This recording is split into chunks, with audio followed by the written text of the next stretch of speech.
Damihin po natin ang presensya ng Panginoon. Gawin po natin panalangin yung awit na to. Dahil tunay nga nasabi sa awiting ito ay nararapat ang ating Panginoon. Amen. He is worthy at karapat-dapat sa ating pagpupuri sa umagang ito. Kaya ngayon po pwede po ba nang ikakapa yung puso po natin sa oras na ito? Come on, church! Asamin natin ang mapurihan ng Diyos sa araw na to. Yes, God, hallelujah. We praise you, Lord. Come on, church! Hallelujah. Awitin po natin yung nararapat. Yes, hallelujah. We worship you today, Lord God.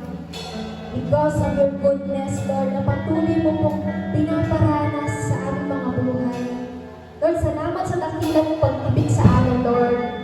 Na kahit kailan, Lord, ay hindi matutumbasan ng kahit na sino man o ano pa man sa aming mga buhay. Come on, church. Awitan natin ang Panginoon na nagmumula sa ating mga puso. Yes, God. Hallelujah.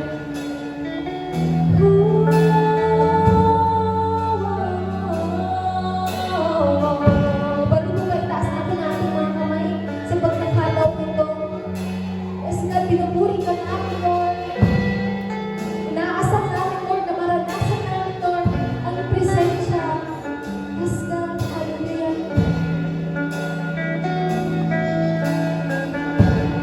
Salamat, salamat sa dakila mong pag-ibig.